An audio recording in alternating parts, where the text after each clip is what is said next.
This is a Brooklyn-bound 2 express train. The next stop is Fulton Street. Stand clear of the closing doors, please.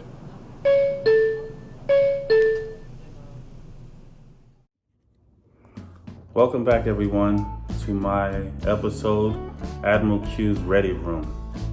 Today is a very personal topic that I was going to talk about, which is my skin disease. Most people don't know that I have this. I don't talk about it too often.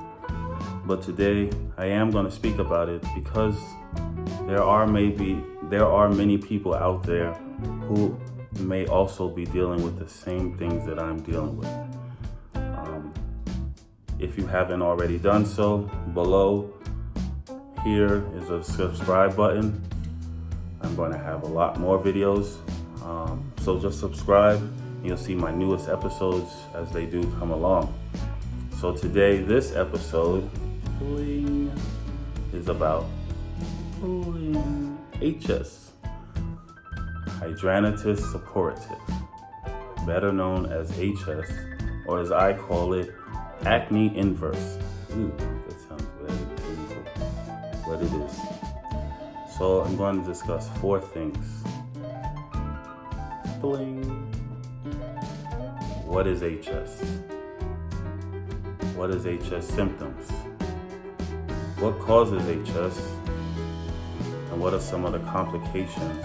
Or what impacts might it have on your life?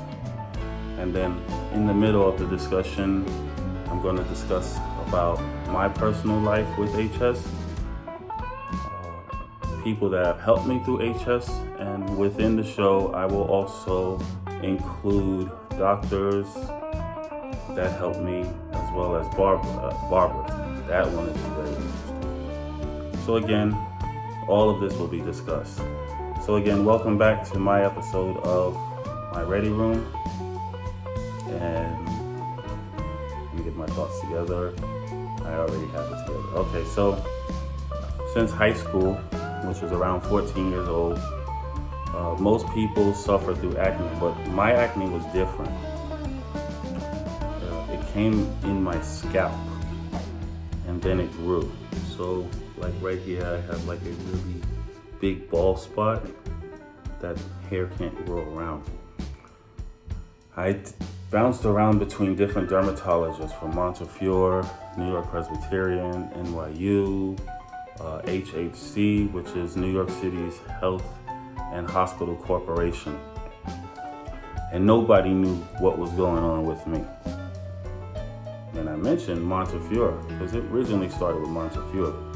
But there was one Montefiore doctor who knew all about this disease. His name is Dr. Stephen Cohen. He is the chief dermatologist of Montefiore Medical Center.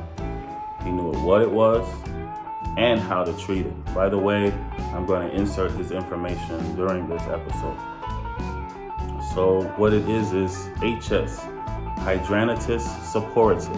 This is a condition where it causes bumps under your skin near where hair grows. Sometimes it's under your sweat glands. At times these series of lesions or bumps, they get infected and they go deep into your skin, and it creates pus pockets.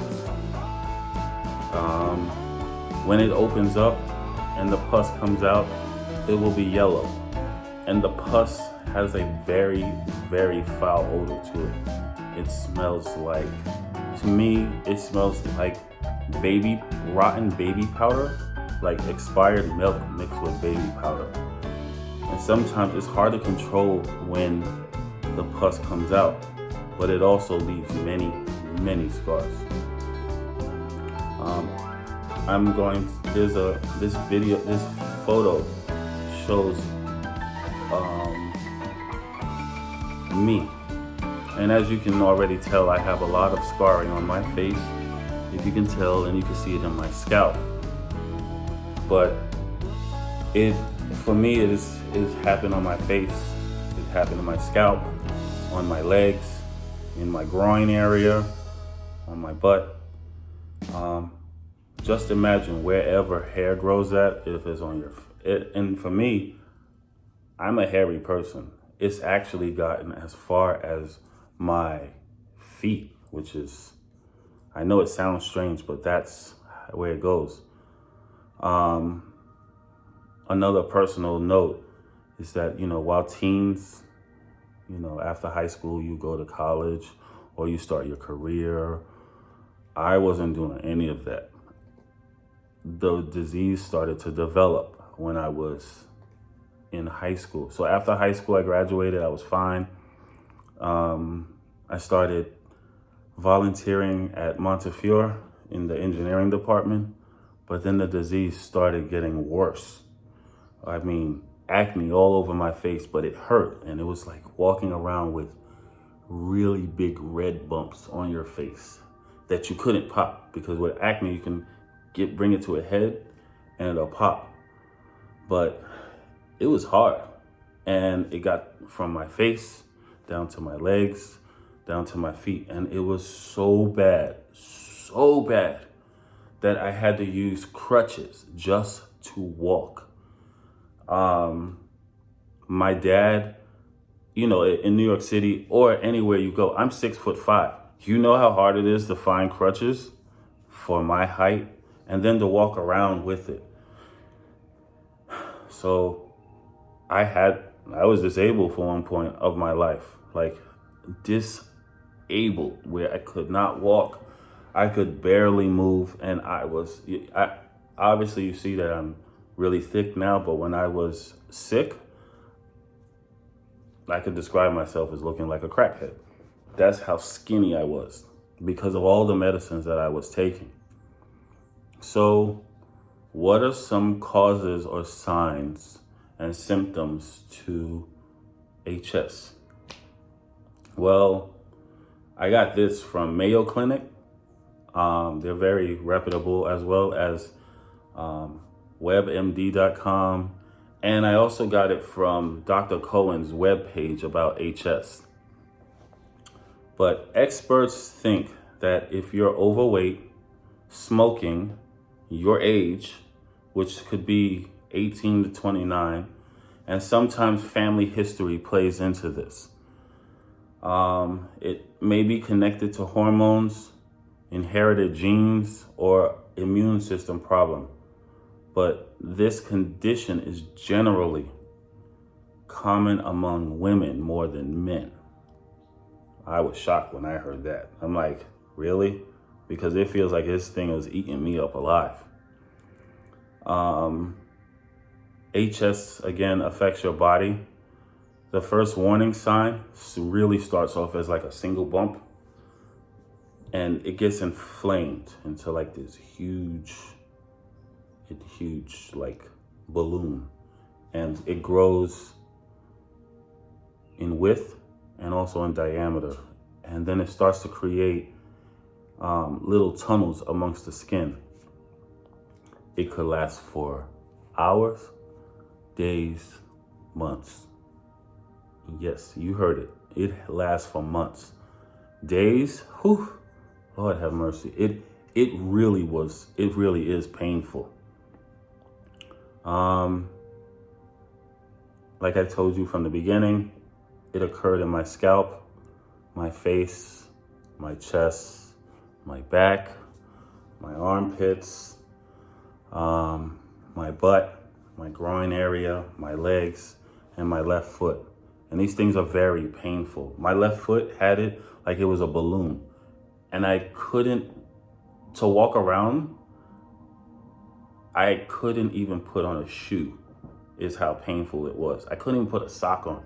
One time I put a sock on it and it bled through. And when I took the sock off, it inflated like a balloon all over again, until I got surgery to cut it out. And they had to dig into it and put some things inside of it so that it wouldn't happen again. And fortunately, it's never happened again on my foot. Now that I described it, what are some complications or effects that it would have in life? So for the first and foremost thing, they are very, very painful. They can get infected. They can create tissue scars, a host of other ailments, arthritis, lymph node problems, skin cancer, depression. It can cause isolation. It also creates a lot of scarring. So in my personal experience, I was ridiculed by a lot of people. And I mean a lot of people. I mean, people would come out and say, look at him, it's lumpy bumps. They would call me leopard, scar, like from the Lion King. Like, it was funny. You name it, I've heard it. And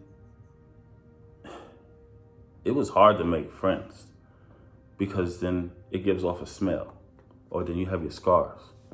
So I was depressed a lot. I tried to make friends. I tried to keep my personality. I tried to make many, many friends. Some friends I still have. Even dating was hard. You've heard this term, friend zone. Somebody will meet you, you're interested in them, you're attracted to them, and you hit them up and they only want to see you as friends, not because of your personality, but because of the skin condition. And it freaked me out for a while. But in 2014, maybe 2013, I started talking to a girl from Massachusetts. We had so much in common, or have in common. And not once did it bother her. She saw me, Quentin, which was very, very heartwarming to me. We dated, we talked. You know, at one point during our courtship, the conversation of my skin came up. Didn't falter her, not one bit. And I'm talking about my wife, Danielle. She looked straight past my physical appearance and looked at me, Quentin. And Danielle is a remarkable woman. She is my best friend. I love her to death. Like, even to this day, I have flare-ups and she's right there. I had a flare-up recently in August where under my armpit right here, it started as a little bump, like I said, and it expanded and it grew. And imagine, like, my hands are down like right now. Imagine having to wake up and you can only go like this with your arm, or like this with your arm, or try sleeping like this with your arm, or try to turn over and you can't put any pressure on it. Danielle was with me every step of the way with that. It was so big, it was hard to sleep. And when it's right here, this is one of your lymph nodes, if you didn't know that. But it was like really bad. I couldn't even sleep, and it made this arm even numb at some points. So I went to the doctors of New York Presbyterian, which they did an awesome job. Awesome job. They actually knew what it was. I didn't have to explain anything or whatever. They dissected it. They gave me medication. They gave me antibiotics to treat it, and it was gone. Like, the scar was still there, but after a while, it was gone. Then again, it happened. I had another flare-up in November. It was on my legs, actually, this time. And after around Thanksgiving, I was in so much pain. It was excruciating pain. It's like it was arthritis and sciatica at the same time. I could barely walk. I could barely move. When I walked, I had to hold on to walls. I had to hold on to Danielle just to walk around, just to get to the door. It took me 20 minutes just to get out the door, down the steps to the front door. 20 minutes. To get in my car, it took 10 minutes to position yourself, turn around, sit down, grab onto it, and still feeling that excruciating pain from arthritis and sciatica. Mind you, this is all contributed from the flare-up that was happening on my leg. Whew, it really was hard to endure. I had to take a deep breath with that one. But in December, I went back to see Dr. Cohen. I'm telling him, look, I'm in so much pain. It hurts. I don't know what to do. I went to work. My boss, I work for Sloan Kettering. My boss, my nurse, she was absolutely phenomenal. Told her what was going on. She told me, you know, she was very kind, I've never seen that in any boss. But her and my nurse leader, as well as my manager, they were so helpful, as well as my colleagues, you know, like, hey, Q, do you need me to do this? And I'm like, no, I'm not one to ask for help. I try not to ask no one for help. But they're like, Q, you want me to do this? Yeah. You could do that for me. Okay, I'll push the cart down. And they saw I was trying my best. I did not want to call out or whatever. So Elaney, Alan, and the team of M19, the crew of M19, I thank you 100% for helping me. But back to Dr. Cohen, he gave me shots of steroids to ease the inflammation and the pain.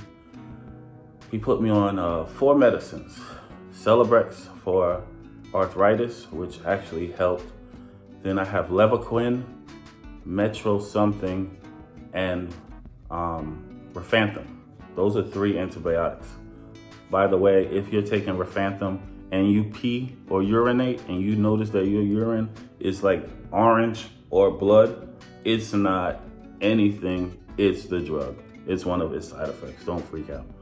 So anyway, when I did my Remicade treatment, which is through IV, usually it's through my arm, my hand, sit up under it for like 3 hours. I did it like December 21st, then I did it again in January 4th. And this brought the condition back at bay to where you can see me, I can walk around, I can move around, you know. But I decided to share this experience because although this is an illness, it's also a part of who I am. This condition, it made me depressed at sometimes. Sometimes I would over-exaggerate things, live in this fantasy world because it hurts. For years, I've always wanted, I don't know if you know anything about me, but I love trains and buses. I love everything MTA. You'd be like, people, I get giddy when I see the 2 train running local along the 5 Express. And for years, I've always wanted to be a train operator. I wanted to be a train conductor. I took the test, I passed it, but never got called. I think I did get called, but I was too sick. I couldn't do anything. But sometimes it brings you in a fantasy world of things that you want to do, but you don't do it. Sometimes I even wish Star Trek was real. Like, they could cure anything like that. But it hasn't held me back. And some of the obstacles in life, you get help from, I got help from the 4 most important people, but 3 at most. My parents, my wife, my brother. My wife, she knows, she changes my dressing. My brother, he would always just be there. He would be emotional support for me. And my dad was my strength. He was like Superman to me. So when he passed away, it hurt very much. My mother was there for like emotional support as well. But understand, when people understand the pain, and it'll make you feel like you're not alone. I posted my initial video saying that I'm going to talk about HS. And I always thought for years I was alone. I've seen other of my friends that they've pretty much said that they're dealing with it as well. Different ways. You can't really see it, but they are dealing with it. It's in areas that you wouldn't necessarily see. I remember how fragile I was. My dad would carry me. I was 19, 6'5". 156 pounds, 30-inch waist, like a crackhead. And I couldn't move. My dad would lift me from the top bunk to take me downstairs. He's also like 6'5" too, but he's bigger than me, was bigger than me. He would help me. He would assist me to the appointments. My wife is that same embodiment of him, although she doesn't pick me up, but she is that exact same embodiment. She assists me when I walk. Sometimes she even cleans the hollow part of my, dirt does get under here. You can wash it as much, but she'll take like a toothpick and clean under it. That to me, she won my heart. Once I saw that, she's just like, I would never trade her up for anyone else. But also another thing that's hard with this condition is how to get a haircut.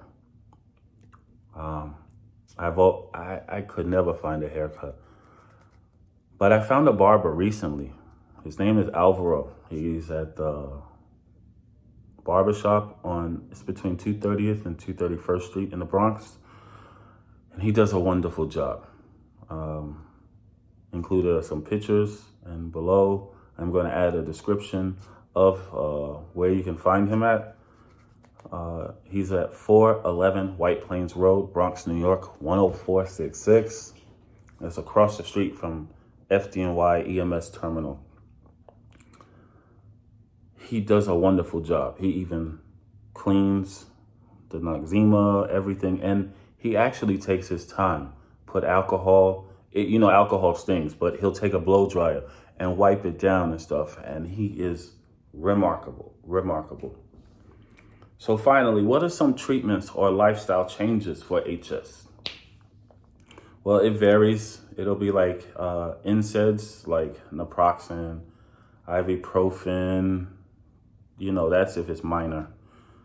They also treat you with antibiotics. These medicines help fight the infection. It'll be in pill form. It'll be in creams, ointment, cleansers, something to wash the skin. And again, I'm on 3 different antibiotics. I'm on rifampicin, levaquin, and metro something. And it's a combination so that it doesn't get infected. Steroids are also injected to ease the inflammation and the swelling. Sometimes they give you oral pills like Accutane, but you have to talk to your doctor for that. Then there are biologistics. They're like immunosuppressant therapy. You can either get a shot or you can go through IV. And some drugs are like Humira and Remicade. Humira is a shot, Remicade is IV. And I get Remicade every 4 weeks. Sometimes you also need surgery. I had surgery twice, once on my foot and one up here. But some changes you need to do is if, like me, I'm a little bit overweight, so you try to lose weight. These ease the symptoms, but there is no cure for HS. I've never smoked, but if you're watching this and you smoke, you need to stop because your immune system is already compromised because of the disease. Don't want to use smoking to continue it. I'm not a medical professionist, but this is also Dr. Cohen and Mayo Clinic, and everyone will tell you smoking is no good for you. You shouldn't be doing it anyway. Times you can have trouble shaving, so I use like the magic cream. I use Alvaro. I use the magic cream or clippers if I couldn't go see Alvaro. And try to wear loose-fitting clothing. Try to avoid white because when they ooze, let's say they're on your back, it leaves a stain and it's really hard to get out. Stay calm. Use antibacterial soap. It'll help with the smell. And keep plenty of bandages around. The petroleum jelly gauzes, they actually help out a lot. And also, I like Primapore because they come in small, they come big, they come extra big. You could put them on, but always keep them around because you don't want to stain your clothes. So in summary, HS, it could last for years, many, many years, but you can treat the symptoms to help you feel better and lower the risk of flare-ups. Every case is different, like mine. Some are so minor you don't see them. Others can get so worse you see scars. Surgery can help, although the disease may come back anytime it wants. It's still important to keep up with a healthy lifestyle. The most important thing that I didn't do when I was younger, that I'm doing as I am now, and I urge you, if you have HS, to do this. Just urge you. Just, if you didn't hear anything else, I urge you, turn to people you trust. Talk to them. Tell them what's going on. Like, join us. They have HS support groups of other people. Sometimes the stuff is ridiculous. Other times, people are going through the exact same thing. You always want to have that support system. Always talk to your family, your closest friends, and have a good dermatologist. If you live in New York City, at the end of this, I'm going to put in the 2 doctors that I recommend because they do well for me. If you live in the 5 boroughs and you're willing to travel to the Bronx, at Montefiore Dermatology, they have an HS clinic that is remarkable. Dr. Cohen, he make you wait. I'm not gonna lie, it'll be like an hour or 2 for waiting, but he knows exactly what he's doing. He knows how to conquer it. He knows, you go in there, you'll wait like 2 hours, but you'll go in there 15 minutes, you're like, oh my God, it was hurting right here. He excited and stuff. He knows exactly what he's doing. And now there's another doctor, her name is Christina Campton. She also knows what she's doing because she was trained by him and she's seen it herself. So, in summary, after watching this, I hope you understand more about HS. I'll always be good. It's always good to have like a good support system. I have my wife, I have my friends, and I have my family. And no matter what, no matter how much pain you're in, always remember to keep smiling because it'll always help you to endure, and then it'll show that you're not letting this disease get to you. At the end, I'll add a list of my doctors at the end of this. Also my barber, his name is Alvaro. He's Dominican, very good. And again, I would like to thank you for spending this time with me, going through what I'm going. I didn't have no Star Trek stuff up, but till next time I see you, my friends, if you have any questions, comments, or concerns, just message me. And again, subscribe to my channel. This is MYREADYROOM. I'm Admiral Q. I'm here to assist you. And again, till next time, live long and prosper. This is Admiral Q.